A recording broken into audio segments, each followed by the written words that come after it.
Stand बहुत स्पष्ट है कि इस देश में कॉमन सिविल कोड होना चाहिए, धर्म के आधार पर कोई कानून नहीं। मोदी सरकार सिविल कोड पर तेजी से कदम बढ़ा रही है, तभी तो लॉ कमीशन ने जनता और धार्मिक संगठनों से एक बार फिर सुझाव मांगे।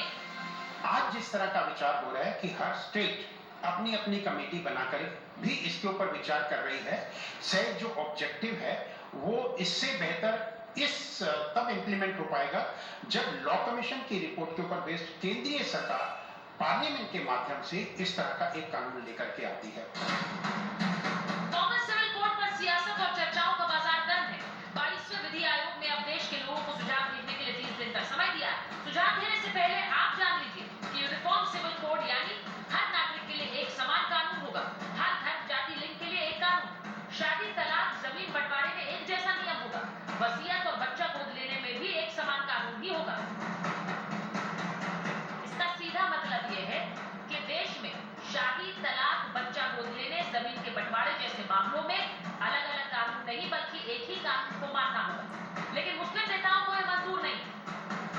मगर मैं साफ साफ तरीके से ये बता देना चाहता हूँ कि सामान्य नागरिक संहिता हिंदुस्तान के मुसलमानों को मंजूर नहीं है।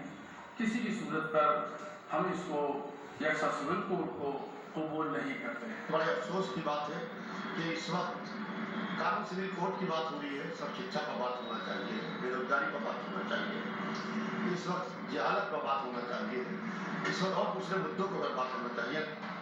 विरोध की एक वजह यह भी है कि अब तक हिंदू, जैन, बौद्ध और सिखों में तो सिविल मामले संसद के जरिए बने कानून से ही तय होते हैं, मगर मुस्लिम, ईसाई और पारसियों को उनके धार्मिक कानून के हिसाब से शादी तलाक जैसे मामलों की छूट है। मुसलमानों में शरीयत के जरिए ही कई फैसले होते हैं। समान नागरिक संहिता आने पर ये छूट खत्म हो जाए। एक देश, एक विधान, एक संविधान, एक जैसे हम सब नागरिक हैं, सभी एक समान हैं, सभी एक ईश्वर की संतान हैं, सभी एक पूर्वजों की संतान हैं, एक भारत माता की, धरती माता की संतान है। तो यहाँ नागरिक के तौर पर कोई भिन्नता का प्रश्न नहीं होना चाहिए। एक देश एक कानून की वकालत हो रही है तो विरोध, लेकिन क्या इसके पीछे वोट बैंक पॉलिटिक्स है? क्योंकि विरोध करने वाली ज्यादातर पार्टियों के लिए मुसलमान सबसे बड़ा वोट बैंक है। उनमें कांग्रेस, समाजवादी पार्टी, आरजेडी समेत कई नाम शामिल। शायद यही वजह है कि यूसीसी को बीजेपी की ध्रुवीकरण की पॉलिटिक्स बता रहे हैं। बीजेपी की पॉलिसी हिंदू मुस्लिम है, नफरत की पॉलिसी है, उसकी वजह से ये सारा देश का ढांचा खराब है। गवर्नमेंट सिवाय मतलब ये कि अपनी नफरत फैलाने के कोई अच्छा काम करने के लिए तैयार नहीं।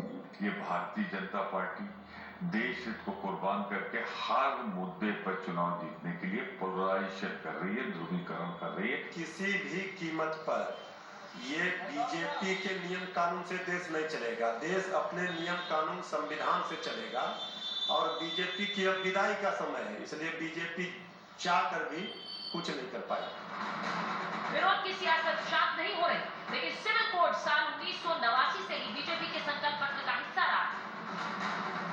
विधि आयोग ने यदि अपनी किसी कार्रवाई के तहत कोई सुझाव मांगे हैं तो ये एक सामान्य, वैधानिक और प्रशासनिक प्रक्रिया है, इसमें किसी को कोई आपत्ति नहीं होनी चाहिए।